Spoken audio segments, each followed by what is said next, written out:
Okay, friends, welcome back and very good morning to everybody. I hope you all are safe.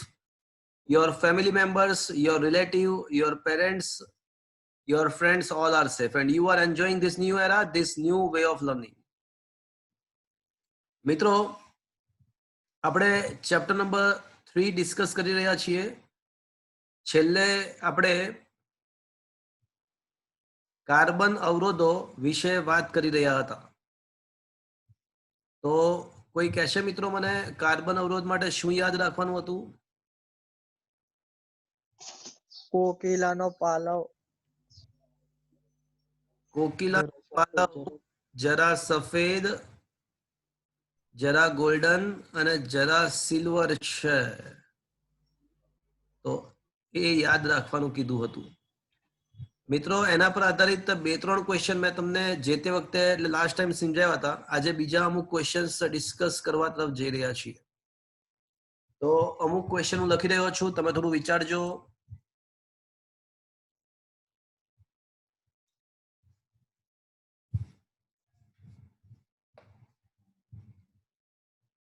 Question એવો છે કે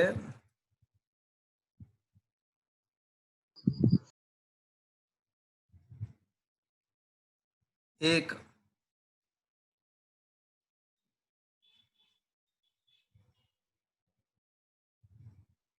carbon અવરોધ પર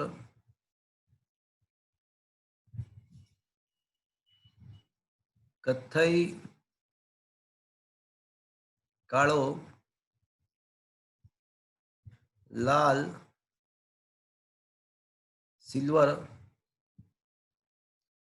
રંગો આવેલા છે. તો કાર્બન અવરોધની રેન્જ શોધો. ચલો, કાર્બન અવરોધ પર કથ્થઈ, કાળો, લાલ અને સિલ્વર રંગો આવેલા છે. તો કાર્બન અવરોધની રેન્જ શોધવાની છે.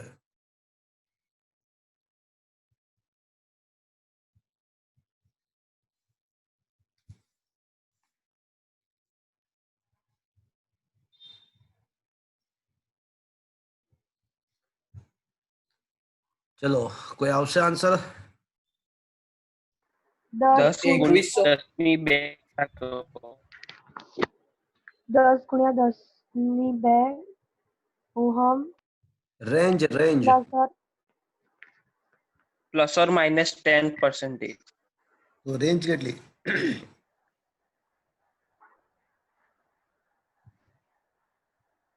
રેન્જ કેટલી? 1000 પ્લસ ઓર માઇનસ 100 ઓહમ. એટલે ક્યાંથી ક્યાં?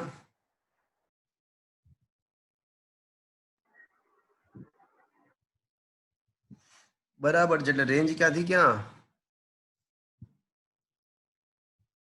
900 થી 1100. 900 થી 1100 ઇઝ ધ રાઈટ આન્સર. 900 થી 1100 ઇઝ ધ રાઈટ આન્સર.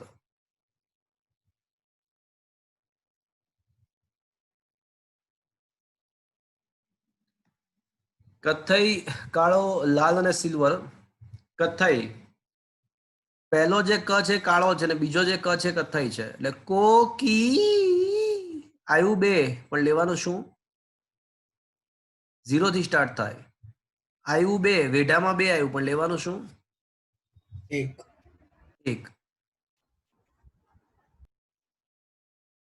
કાળો કો પહેલો જ 0 0 0 0 0.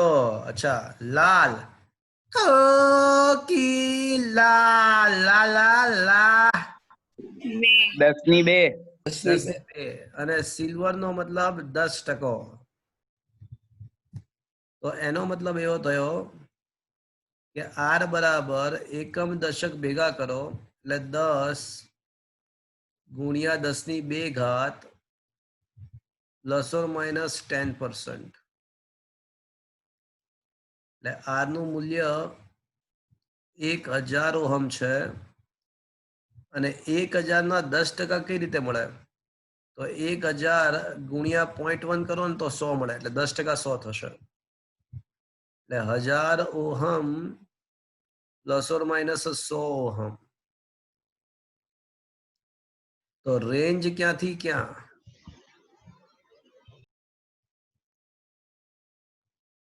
તો કે ભાઈ 1000 પ્લસ 100 ઓહમ.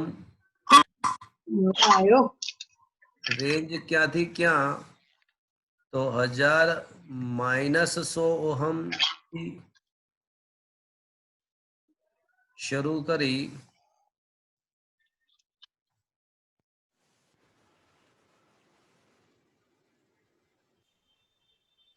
1000 પ્લસ 100 ઓહમ, અર્થાત રેન્જ જે છે એ 900 ઓહમ થી 1100 ઓહમ મળશે.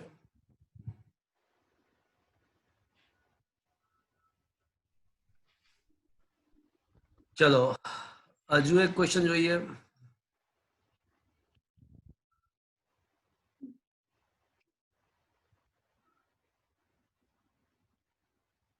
એક કાર્બન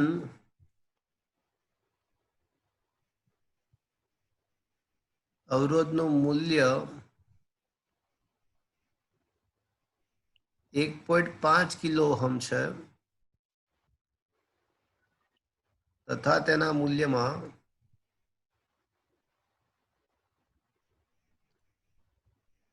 15 ઓહમનો ફેરફાર શક્ય છે. તો તેનો રંગ સંકેત જણાવો.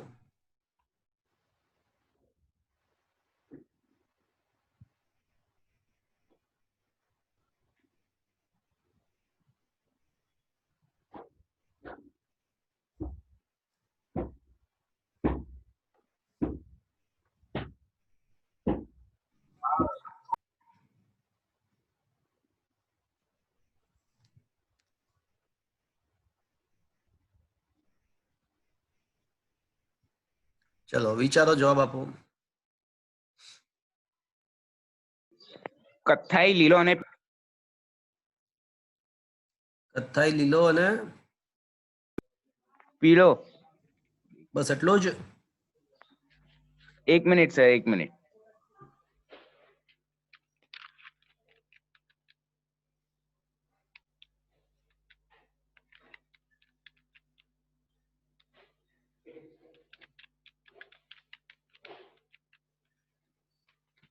તો છે કોઈ માઇકલ? કથ્થાઈ લીલો કથ્થાઈ, લીલો, લાલ અને ઓરેન્જ. Wrong answer. પછી કથ્થાઈ, લીલો, પીળો અને સિલ્વર. Wrong answer.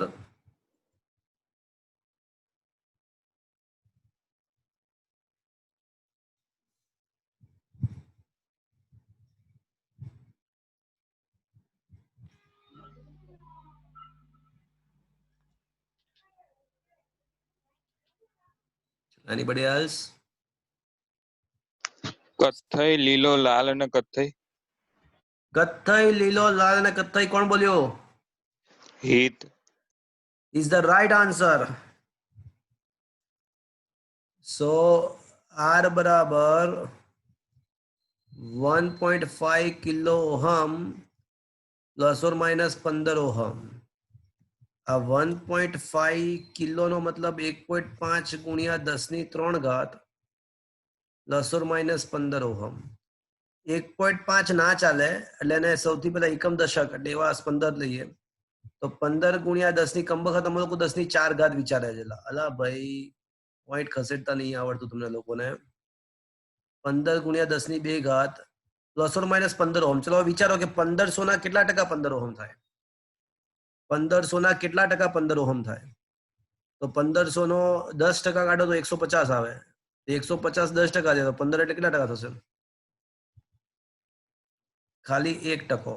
1500 ગુણ્યા 0.01 કરો એટલે એ 15 આવી જશે. જો એટલે માત્ર 1% છે આ.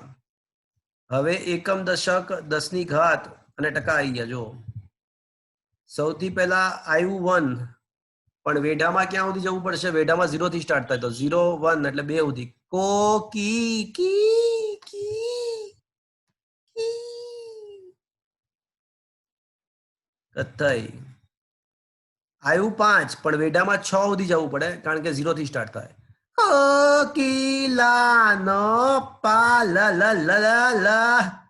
તો 6 સુધી ગયા છે, લ આવ્યું. લ એટલે લીલો.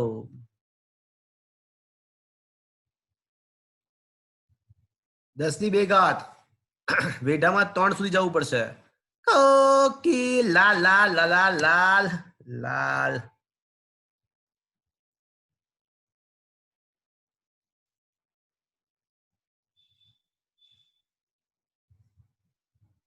અને 1% કથ્થઈ. 1% માટે કથ્થઈ છે. ચલો હજુ એક ક્વેશ્ચન આપું છું. કરજો ટ્રાય.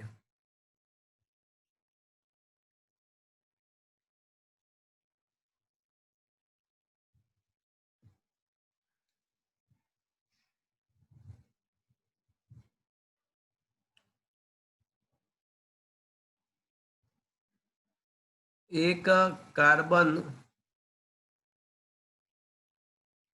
અવરોધની રેન્જ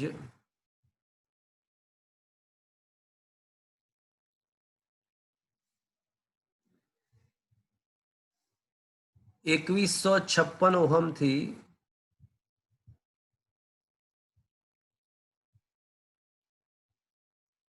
2244 ઓહમ છે. રેન્જ 2156 ઓહમ થી 2244 ઓહમ છે. તો તેના માટે રંગ સંકેત જણાવો.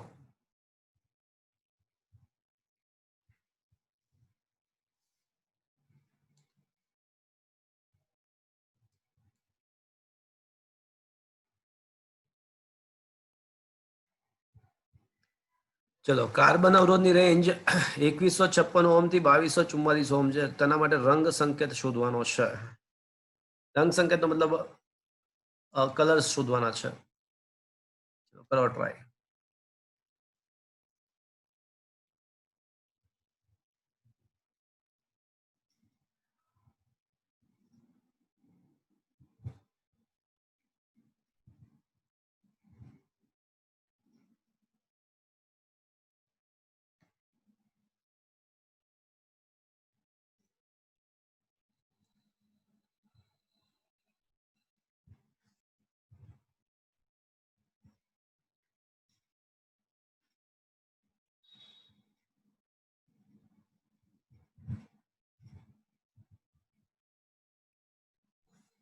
છે કોઈ માઇકા લાલ?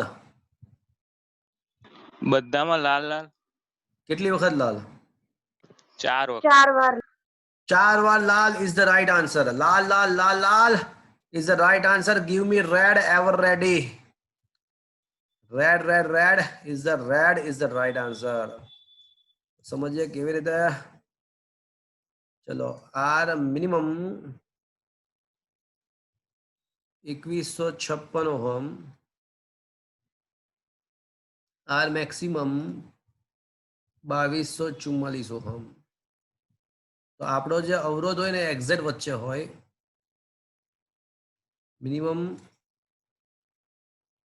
ને મેક્સિમમ ની એક્ઝેક્ટ વચ્ચે. તો એ શોધશો ને તો એક્ઝેક્ટ 2200 આવશે. તો આર નું મૂલ્ય 2200 થઈ ગયું. ચલો એ તો ખબર પડી ગઈ, પણ એમાં પ્લસો માઇનસ કેટલા કરેલા છે? તો આ 2200 માં કેટલા ઉમેરે તો 2244 અને કેટલા બાદ કરે તો 2156. તો કે ભાઈ 44 ઓહમ. તો 44 ઓહમ નો ફેરફાર કર્યો છે. તો 44 એટલે 2200 ના કેટલા ટકા થયા? તો 2200 નો 1% એટલે 22 થાય. 2200 ગુણ્યા 0.01 1% કાઢો તો 22 થાય. 44 એટલે 2% થયા.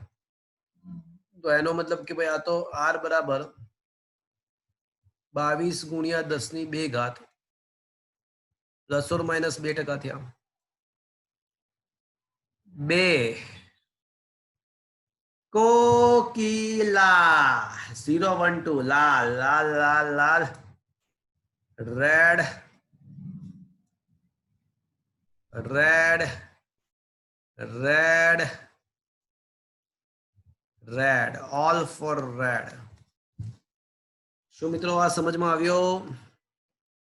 તો હવે તમને રંગ સંકેત પર આધારિત કોઈ પણ ક્વેશ્ચન પૂછાય તો આઈ હોપ કે તમે સોલ્વ કરી શકશો. આ કાર્બન અવરોધ ના આધારિત કોઈ પણ ક્વેશ્ચન પૂછાય તો મેં તમને અલગ અલગ 4 કે 5 કે 6 ટાઈપના ક્વેશ્ચન સમજાવ્યા. So now I think you will be able to solve this kind of questions. So let us get back to the theory topic.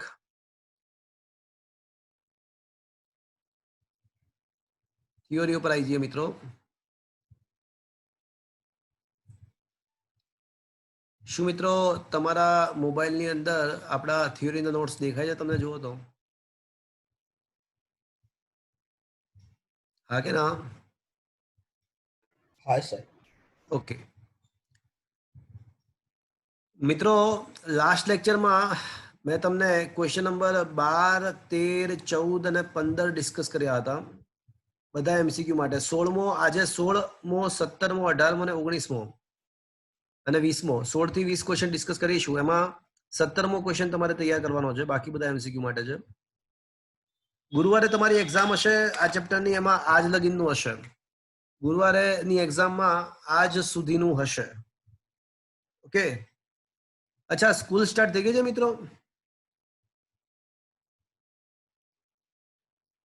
Ganesh ક્યાંથી થાય સર? કાલથી સર. સર 15 ઓગસ્ટ થી થવાનું. નહીં, એમ નહીં, પેલું ઓનલાઈન કંઈક સ્ટાર્ટ કરવાના છે ને સ્કૂલમાં? કાલથી છે સર. કઈ સ્કૂલ છે? ગણેશ. કેટલા વાગ્યાનો ટાઈમ છે? 10 વાગે. હા બરાબર છે. સર શારદા સર મંદિરમાં અમારે આજથી છે. આજથી થઈ ગયું. તો આજથી શું ટાઈમ છે?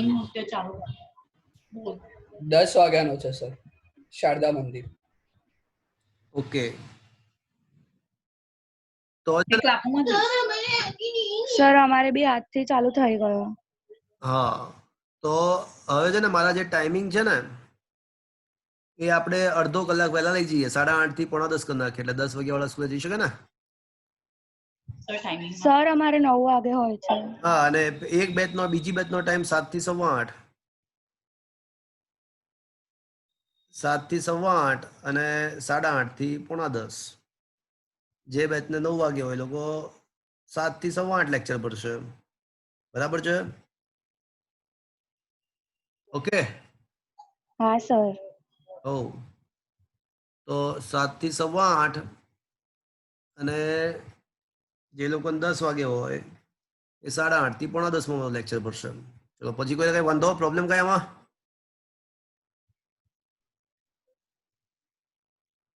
Is there any problem? Okay, તો ક્વેશ્ચન નંબર 16, પ્રયોગશાળામાં ઉપયોગમાં લેવાતા અવરોધો વિશે ટૂંકમાં માહિતી આપો.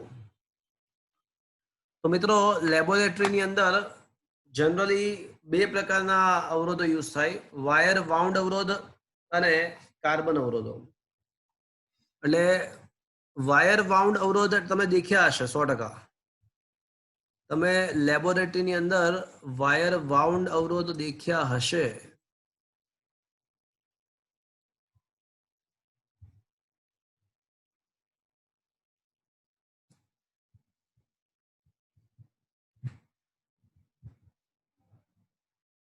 શું તમારા મોબાઈલમાં ઇમેજીસ આવે છે વાયર વાઉન્ડ અવરોધની? દેખો તો. હા સર. હા, વાયર વાઉન્ડ રેઝિસ્ટન્સ દેખાયા?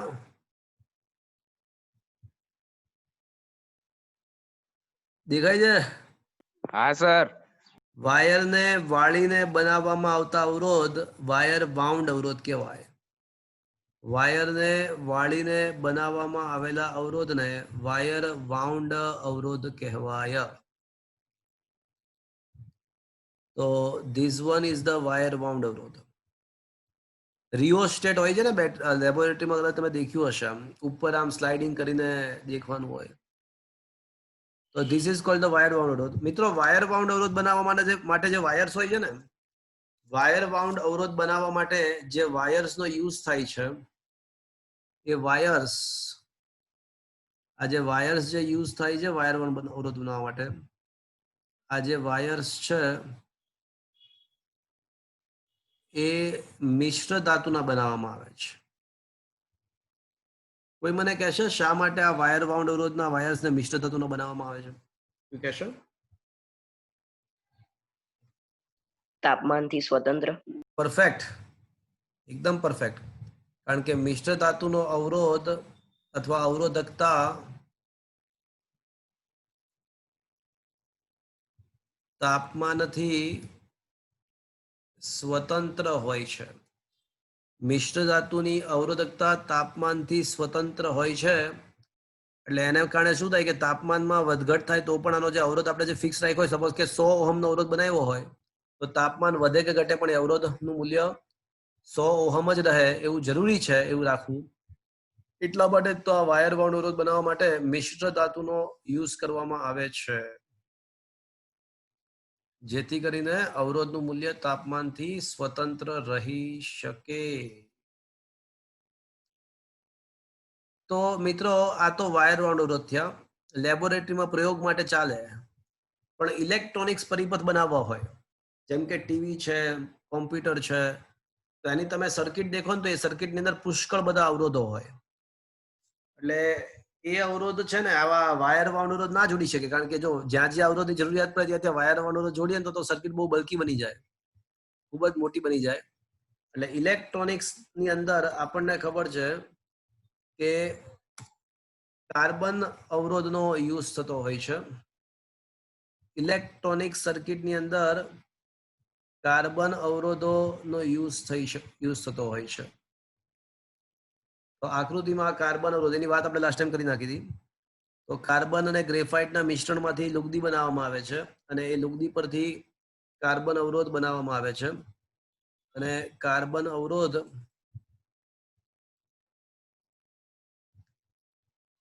માં આ રીતે અંદરની સાઈડ આખું જે હોય એની ઉપર બહાર એક કોટિંગ, અવાહક કોટિંગ કરવામાં આવે છે. અવાહક કોટિંગ કરવામાં આવે છે અને આ રીતે કાર્બન અવરોધો બનાવવામાં આવતા હોય છે. અને પછી તરંગ અગ્ર બે મેટલના લીડ્સ જોડવામાં આવે છે. તો આ રીતે કાર્બન અવરોધ બનાવવામાં આવે છે. શું લખ્યું છે જો, વાયર બાઉન્ડ અવરોધ યોગ્ય આધાર એટલે કે નળાકાર વગેરે પર મેંગેનીઝ, નાઇક્રોમ અને કોન્સ્ટન્ટન જેવી મિશ્ર ધાતુના વીંટાળીને બનાવવામાં આવે છે. શા માટે? કારણ કે મિશ્ર ધાતુની અવરોધકતા તાપમાનના ફેરફાર સાથે ખાસ બદલાતી નથી, એટલા માટે. કાર્બન અવરોધો બહોળા પ્રમાણમાં ઇલેક્ટ્રોનિક્સ પરિપથ જેવા કે રેડિયો, ટેલિવિઝન, એમ્પ્લીફાયર વગેરેમાં ઉપયોગ થાય છે. કાર્બન અવરોધનો મુખ્ય ફાયદો એ છે કે તેનો કદ નાનું અને કિંમતમાં સસ્તા હોય છે. કાર્બન અવરોધ બનાવવા માટે શુદ્ધ ગ્રેફાઇટનું રેઝિન જેવા પદાર્થ સાથે મિશ્રણ કરી તેને ઊંચા તાપમાને અને દબાણે નળાકારમાં મોલ્ડ કરવામાં આવે છે. અને આ નળાકારના બે છેડા સાથે જોડાણ અગ્ર એટલે કે બે છેડા સાથે વાહક તાર જોડવામાં આવે છે. સમગ્ર રચના પર અવાહક આવરણ ચડાવવામાં આવે છે અને એ અવાહક આવરણની ઉપર લાલ પીળા વગેરે રંગો કરવામાં આવે છે. વ્યવહારમાં કાર્બન અવરોધનું મૂલ્ય 1 ઓહમ થી 100 મેગા ઓહમના ક્રમનું હોય છે. તો મિત્રો આ અલગ અલગ પ્રકારના અવરોધો વિશે વાત પતી ગઈ. હવે ક્વેશ્ચન નંબર 17. ક્વેશ્ચન એવો છે કે અવરોધમાંથી પ્રવાહ પસાર થાય ત્યારે વપરાતી વિદ્યુત ઉર્જા અથવા ઉદ્ભવતી ઉષ્મા ઉર્જા સમજાવો અને વિદ્યુત પાવરની સમજૂતી આપો. મિત્રો અગત્યનો ક્વેશ્ચન કહી શકાય, 2 માર્ક્સનો, 3 માર્ક્સમાં સારો ક્વેશ્ચન. હું વ્હાઇટ બોર્ડ શેર કરીને સમજાવું છું ક્વેશ્ચન. મારો અવાજ મિત્રો બરાબર તમે સાંભળી શકો છો? હા સર. Okay fine. तेरा मुझसे है पहले कलो तो कोई यूं ही नहीं दिल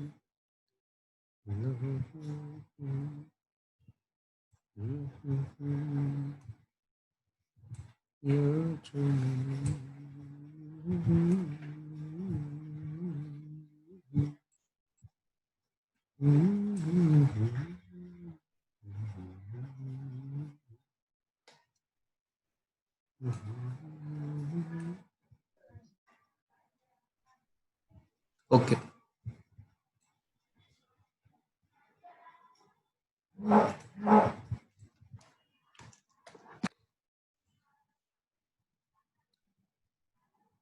ક્વેશ્ચન એવો છે કે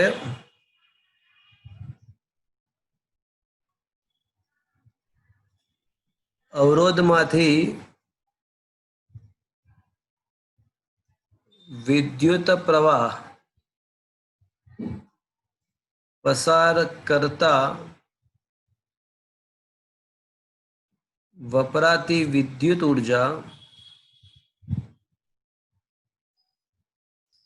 અથવા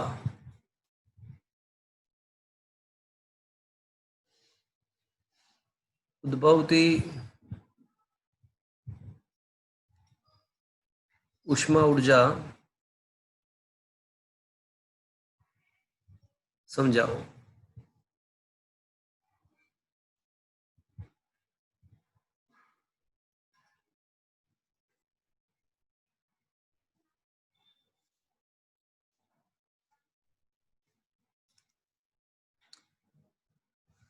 મિત્રો ટાર્ગેટ શું છે એકવાર ફરીથી સમજી લઈએ. આપણો ટાર્ગેટ એવો છે કે કોઈ અવરોધક તારમાંથી પ્રવાહ પસાર કરવામાં આવે તો વપરાતી વિદ્યુત ઉર્જા અને એના ફલ સ્વરૂપે ઉદ્ભવતી ઉષ્મા ઉર્જા શોધવું એ આપણો ટાર્ગેટ છે. આકૃતિની અંદર માની લો કે આ કોઈ વાહક તાર છે, એમાંથી પ્રવાહ પસાર થઈ રહ્યો છે. એના બે છેડાઓ ધારો કે એ અને બી છે અને પ્રવાહ એ થી બી તરફ પસાર થઈ રહ્યો છે, એટલે ઓબ્વિયસલી એનું સ્થિતિમાન electric current is always flow from high potential to low potential. એટલે એનો સ્થિતિમાન high potential to electric current a થી બી તરફ વહી રહ્યો છે. એટલે એનો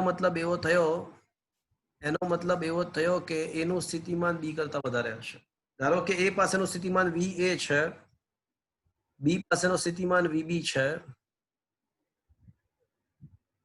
તો એક વસ્તુ કન્ફર્મડ છે કે VA is greater than VB થશે, કારણ કે current electric current is always flow from high potential to low potential. તો આ VA માઇનસ VB ને હવે ભવિષ્યમાં આપણે V કહીશું, વિચ ઇઝ ગ્રેટર ધેન 0. તો VA માઇનસ VB ને આપણે V કહીશું ભવિષ્યમાં, જેનું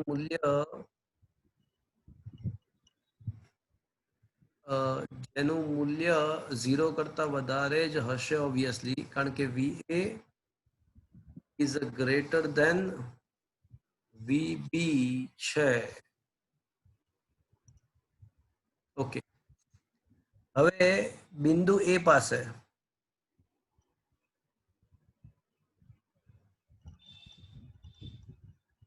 ડેલ્ટા ક્યુ વિદ્યુત ભારની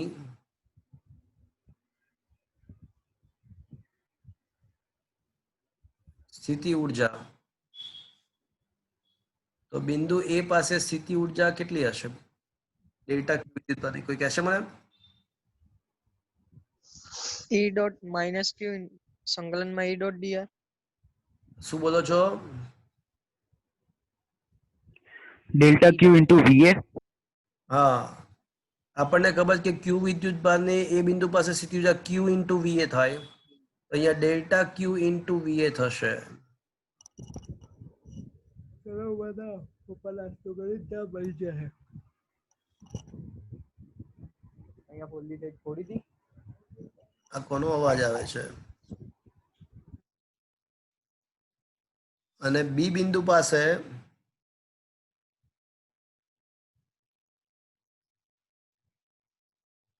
ડેલ્ટા ક્યુ વિદ્યુત ભારની સ્થિતિ ઉર્જા UB બરાબર શું આવશે? ડેલ્ટા ક્યુ ઇન્ટુ VB આવશે. હવે મિત્રો વિદ્યુત ભાર A થી B સુધી પહોંચે તો A થી B દરમિયાન વિદ્યુત સ્થિતિ ઉર્જાનો ફેરફાર વિદ્યુત સ્થિતિ ઉર્જા નો ફેરફાર તો UA માઇનસ UB ફેરફાર એટલે અંતિમમાંથી પ્રારંભિક બાદ કરીએ તો UB માંથી UA બાદ કરીએ UB માઇનસ UA તો delta q VB delta q common VB minus VA તો can I say minus delta q into VA minus VB લખી શકાય મિત્રો હા કે ના જો અહીંયા સુધી પહોંચ્યા મિત્રો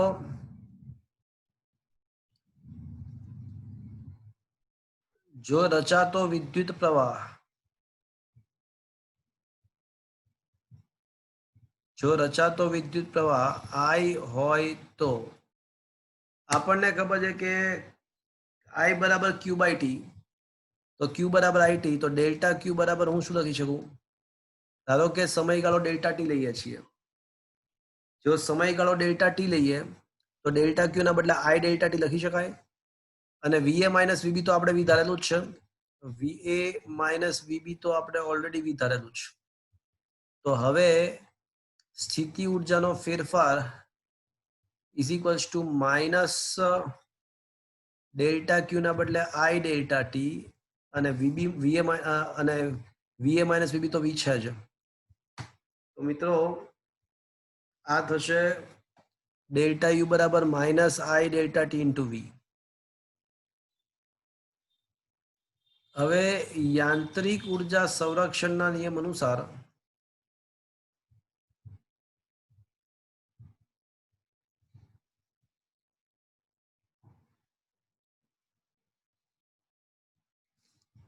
યાંત્રિક ઉર્જા સંરક્ષણના નિયમ અનુસાર ગતિ ઉર્જાનો ફેરફાર બરાબર માઇનસ સ્થિતિ ઉર્જાનો ફેરફાર કેમનું આવ્યું તો ગતિ ઉર્જા પ્લસ સ્થિતિ ઉર્જા ઇક્વલ્સ ટુ યાંત્રિક ઉર્જા તો ગતિ ઉર્જાનો ફેરફાર પ્લસ સ્થિતિ ઉર્જાનો ફેરફાર ઇઝ ઇક્વલ્સ ટુ યાંત્રિક ઉર્જાનો ફેરફાર યાંત્રિક ઉર્જા જો અચળ હોય તો યાંત્રિક ઉર્જાનો ફેરફાર શૂન્ય થઈ જાય તો ડેલ્ટા કે બરાબર માઇનસ ડેલ્ટા યુ થાય તો આમ સાબિત થાય છે કે વિદ્યુત ભારોની ગતિ ઉર્જાનો ફેરફાર plus I delta T into V થશે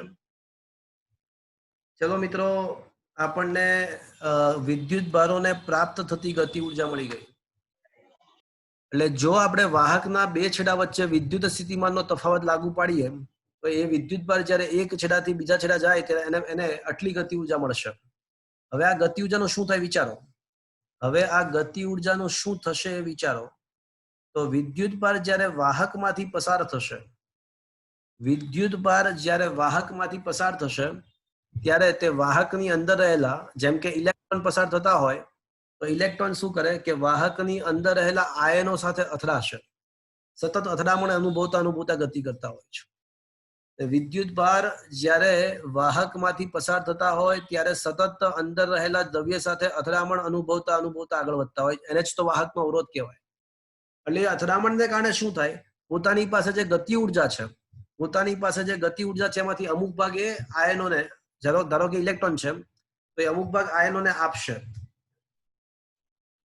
તો એને કારણે શું થશે કે એ ધાતુની અંદર જે આયનો છે એ છે ને પોતાના મધ્યમાન સ્થાનની આસપાસ વાઇબ્રેશન કરતા હોય તો એ જ્યારે આપણા વિદ્યુત ભાર જ્યારે વાહકમાંથી પસાર થાય ત્યારે પોતાની પાસે જે ગતિ ઉર્જા છે એ આયનો સાથે ભટકાશે એટલે આયનોને આપશે પણ આયનોના વાઇબ્રેશન વધારે અસ્તવ્યસ્ત બનશે મિત્રો તમને કદાચ ખબર હશે કે કોઈ પણ પદાર્થના ઘટક કણોની અસ્તવ્યસ્ત ગતિ સાથે સંકળાયેલી ઉર્જાને ઉષ્મા ઉર્જા કહેવાય ઘટક કણોની અસ્તવ્યસ્ત ગતિ સાથે સંકળાયેલી ઉર્જાને જ ઉષ્મા ઉર્જા કહેવાય તો મિત્રો આમ છેલ્લે આ જે વિદ્યુત ભારોએ જે ગતિ ઉર્જા પ્રાપ્ત કરે છે એ કયા સ્વરૂપે કન્વર્ટ થઈ જશે છેલ્લે ઉષ્મા ઉર્જા એટલા માટે જ તો કોઈ પદાર્થમાંથી પ્રવાહ પસાર કરો તો થોડા સમય પછી તમે એને ટચ કરો તો તમને શું ફીલ થાય છે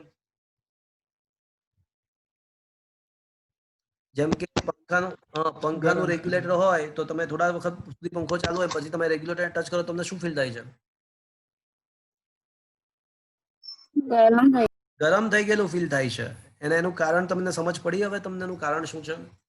એનું કારણ એ છે કે વિદ્યુત ભારોની જે સ્થિતિ ઉર્જાનો ફેરફાર છે ગતિ ઉર્જામાં કન્વર્ટ થાય છે અને વિદ્યુત ભારોની આ ગતિ ઉર્જા છેવટે ઉષ્મા ઉર્જામાં કન્વર્ટ થાય છે. તો આમ ઉદ્ભવતી ઉષ્મા ઉર્જાને H કહીએ તો H બરાબર ડેલ્ટા કે બરાબર IV ડેલ્ટા ટી. પણ મિત્રો તમે જાણો છો V બરાબર IR? જો V બરાબર IR લખો તો હવે V ના બદલે IR લખો તો શું થઈ જશે અહીંયા આગળ?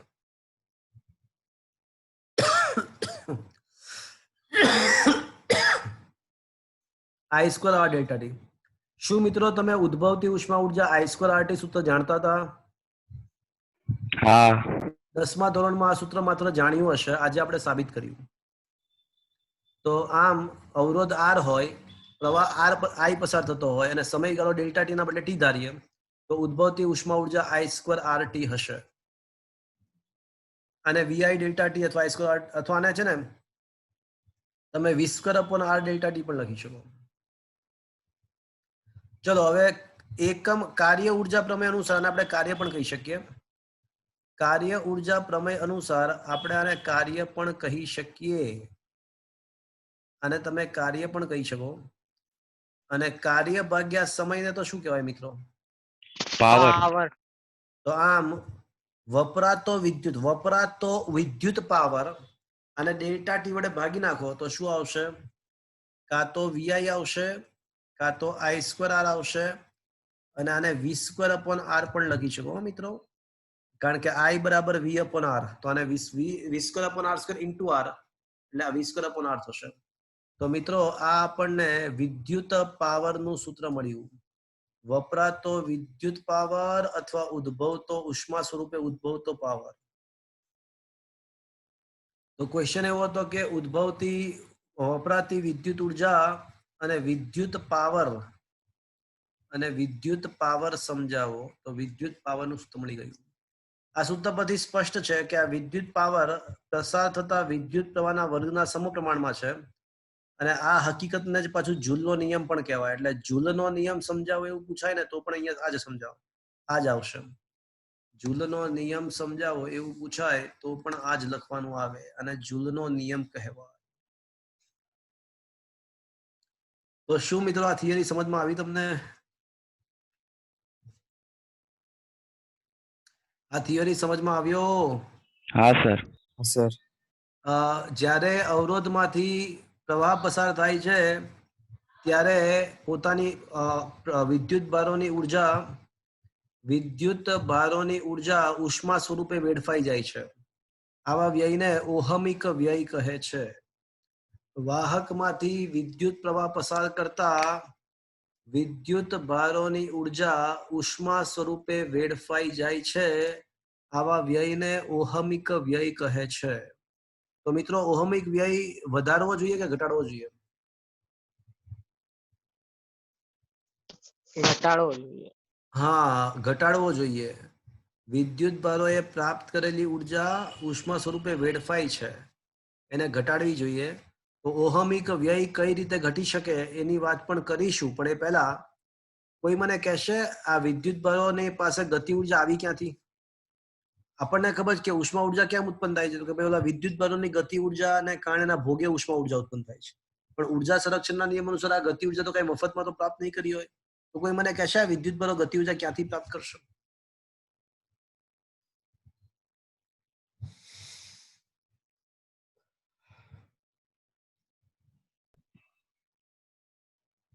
અચ્છા, એક છોકરાએ કીધું સાહેબ પ્રવાહ પસાર થાય એટલે. અચ્છા, તો પ્રવાહ કેમ પસાર થાય? પ્રવાહ ક્યારે પસાર થાય?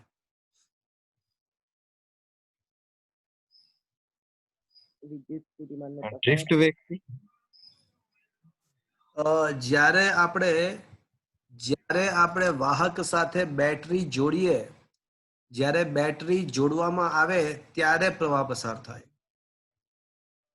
બેટરી જોડીએ એટલે કે વિદ્યુત સ્થિતિમાનનો તફાવત લાગુ પાડીએ ત્યારે પ્રવાહ ઉત્પન્ન થાય.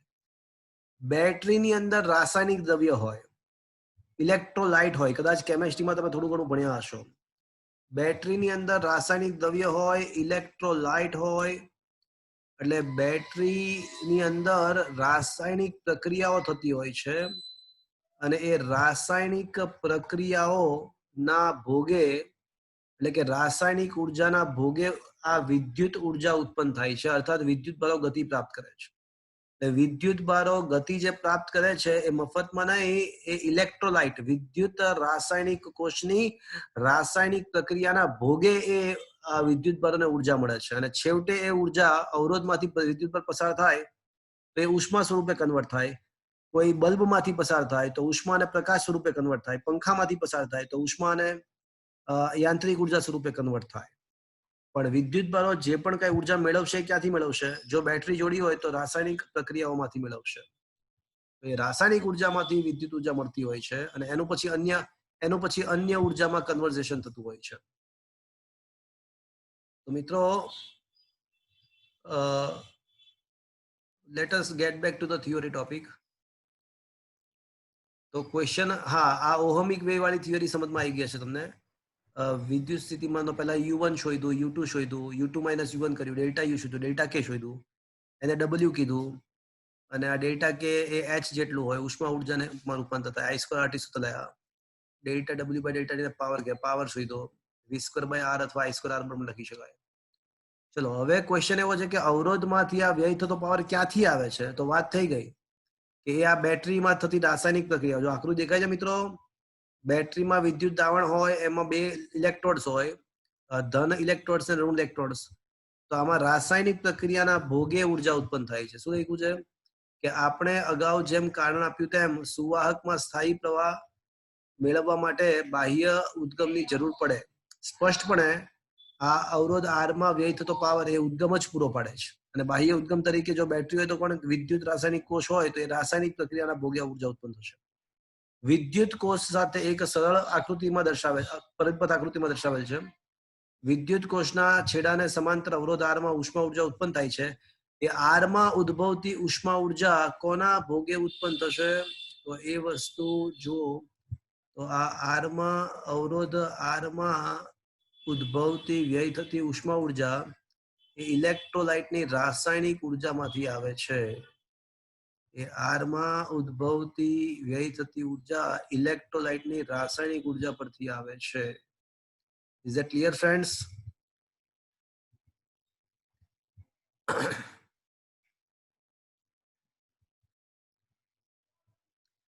પાવર માટેના સમીકરણ P બરાબર I2 R અને P બરાબર V2 બાય R. અવરોધ R માં વ્યય પામતો પાવર તેમાંથી પ્રવાહ અને વોલ્ટેજ સાથે કઈ રીતે બદલાય છે દર્શાવે છે. તો આ પાવરના જે સૂત્ર છે એ પાવર, વોલ્ટેજ અને પ્રવાહ સાથે કેવી રીતે બદલાય છે દર્શાવે તો ખબર જ છે આપણને. ચલો હવે ઓહમિક વ્યય ઘટાડવો હોય તો શું કરવું જોઈએ? MCQ માટે ઓહમિક વ્યય ઘટાડવા માટે શું કરી શકાય એવો ક્વેશ્ચન છે. તો ઓહમિક વ્યય ઘટાડવા માટે શું કરવું જોઈએ? તો મિત્રો હું જે સમજાવું છું એ ધ્યાનથી સમજજો. હવે આપણો ટાર્ગેટ શું છે મિત્રો? આ ઉષ્મા સ્વરૂપે જે વેડફાય છે પાવર આપણો, એને ઘટાડવો છે. માની લો કે મિત્રો આ પાવર સ્ટેશન છે અહીંયા આગળ,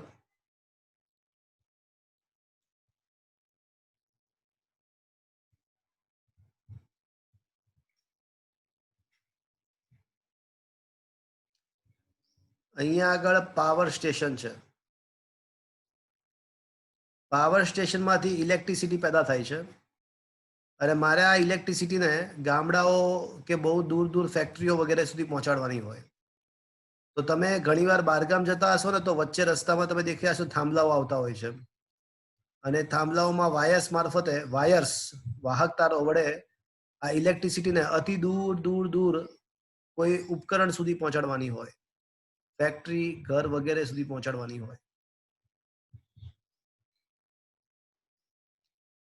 માની લો કે અહીંયા આગળ P જેટલો સપ્લાય પહોંચાડવો છે, એટલે આ ઉપકરણનો પાવર P છે અને એના વોલ્ટેજ V છે. અને ધારો કે આ પ્રવાહ I છે, અવરોધ R છે. તો સૌથી પહેલા મિત્રો કોઈ મને કહેશે અવરોધ R માં ઉષ્મા સ્વરૂપે વ્યય પામતો પાવર કેટલો હશે? કોઈ કહેશે? એને P' કહીએ, હમણાં જ સાબિત કરીએ, બોલો. શું આવશે? I square R. Very good. તો જો અવરોધમાંથી I પ્રવાહ પસાર થાય તો વ્યય પામતો પાવર I²R થશે. હવે આ ઇન્સ્ટ્રુમેન્ટનો પાવર P છે. મારે છે ને સપ્લાયમાંથી આ પાવર સ્ટેશનમાંથી ઇન્સ્ટ્રુમેન્ટમાં P જેટલો પાવર પહોંચાડવો છે. તો ઉપકરણ પરનો પાવર જો P હોય તો P બરાબર VI. તો મિત્રો જે પ્રવાહ પસાર થાય તો I ના બદલે હું શું લખી શકું?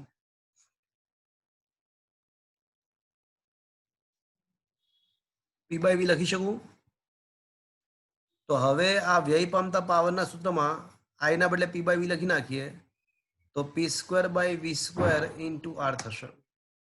હવે P તો ઉપકરણનો પાવર છે. જેમ કે ટ્યુબલાઇટ હોય તો ટ્યુબલાઇટનો પાવર ફિક્સ્ડ હોય 40 વોટ.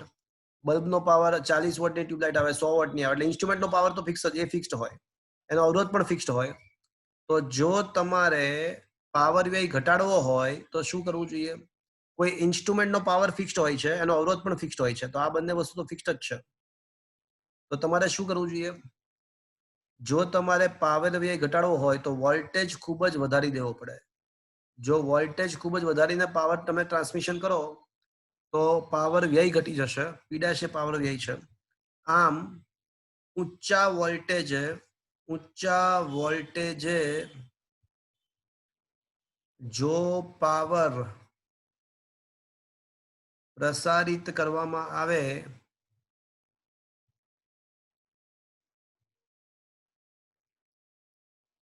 તો પાવર વ્યય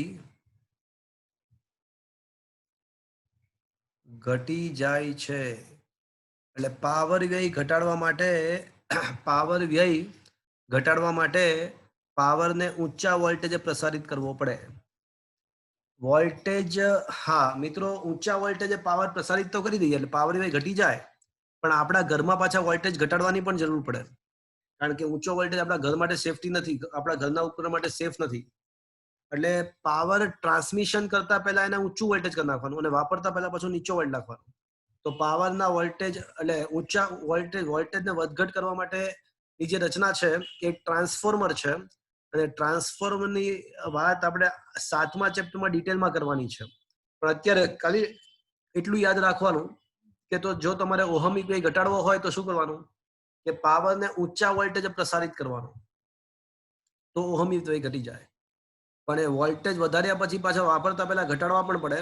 અને વોલ્ટેજને વધારવાની કે ઘટાડવાની ઘટાડો કરી આપતી રચનાને શું કહેવાય? ટ્રાન્સફોર્મર કહેવાય. એની વાત ભવિષ્યમાં કરીશું. પણ તમને અત્યારે એટલું ખબર પડી ગઈ કે પાવર વ્યય ઘટાડવો હોય તો વોલ્ટેજ ઊંચો કરવો પડે. ખ્યાલ આવી ગયો? હા કે ના? हाँ सर. હા સર. તો પાવર વ્યય ઘટાડવો હોય તો ઊંચા વોલ્ટેજે પાવરને પ્રસારિત કરવામાં આવે તો પાવર વ્યય ઘટી જશે. તો થિયરી દેખી લઈએ એકવાર આપણે. જોઈ લઈએ શું લખ્યું છે.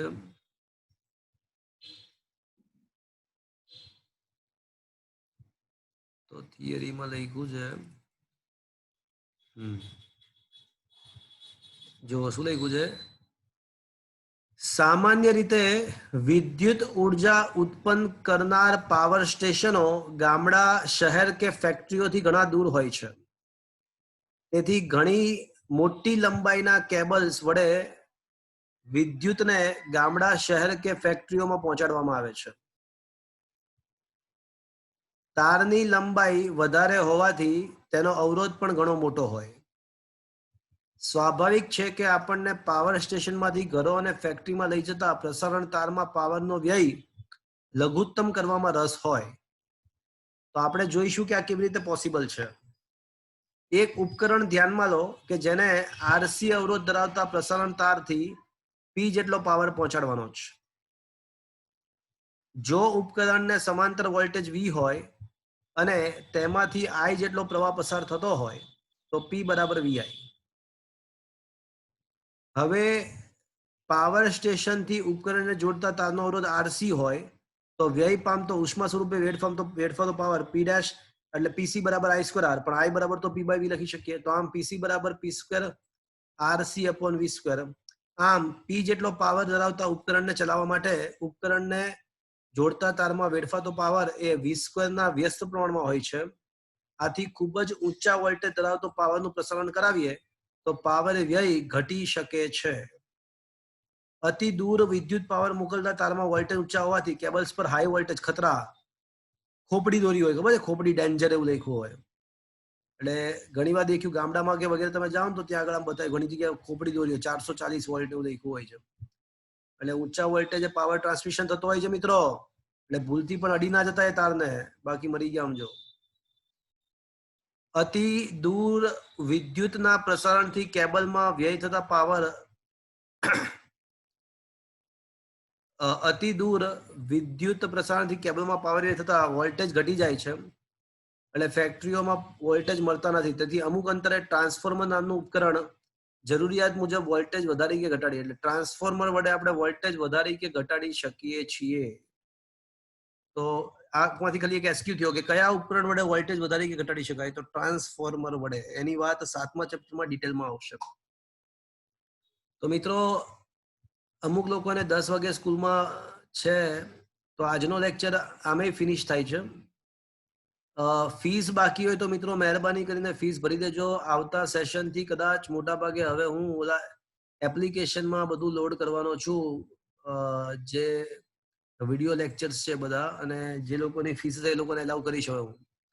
તો મહેરબાની કરીને જો ફીસ બાકી હોય તો ફીસ ભરી દેજો. આજનો સેશન મિત્રો હું એન્ડ કરી રહ્યો છું. કોઈને કાંઈ